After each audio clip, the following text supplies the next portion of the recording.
Hi everyone, welcome back to the channel.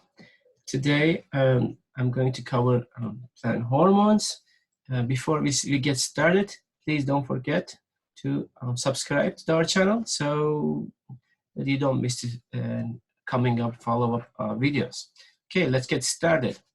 What are the plant hormones? So there are several number of plant hormones, and first we are going to start with why they are important. Plant hormones basically important because they help coordinate plant growth, development, and responses to stimuli.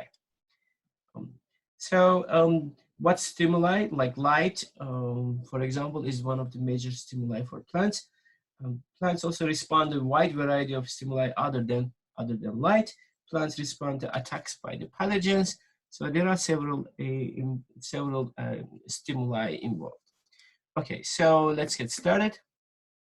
All right, so we have plant hormones: auxin, cytokinins, gibberellins, ethylene, ABA, salicylic acid that we are going to talk about. Okay, so what are plant hormones? They are basically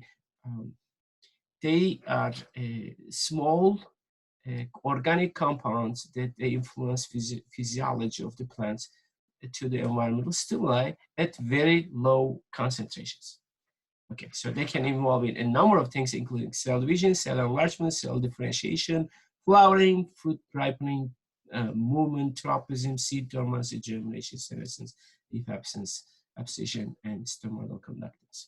Okay, so we have these major 2, 4, 6 major hormones, and we have the smaller ones that we are going to talk about. So our first hormone, first let's start with the more recently discovered hormones, like including prostanoids, salicylic acid, jasmonate, and cysteamine. So a couple of them that I'm going to point out here: salicylic acid, which is a phenolic compound, activates pathogen defense in genes. And so you might know this from the aspirin, and salicylic acid from VLO3. Okay, so auxin is our number one hormone. Auxin means increase. Is the first plant hormone discovered, so that's why important. It stimulates cell elongation, controls vascular differentiation, xylem phloem, and also stimulate lateral root growth and root initiation. Auxins basically can also inhibit stuff like lateral bud sprouting. It's called apical dominance.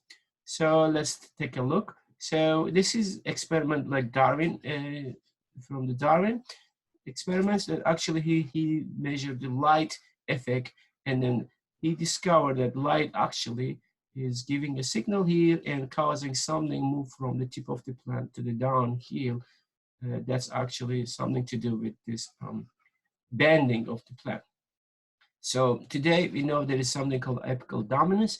So since auxins actually produce in shoot tip, they are actually they move down and they can actually inhibit this axillary bud growth. Okay, so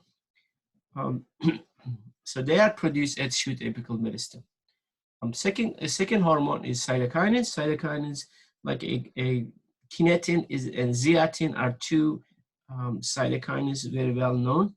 They are also involved in growth and flowering, shoot formation, and they can remove apical dominance. Okay, and they can stimulate cell growth, as you see here in this cowlets here. Okay, so here is an experiment shows in tobacco plants. We need also a ratio of auxin cytokinin ratio.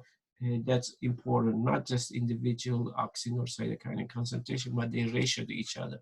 So you can see in this experiment.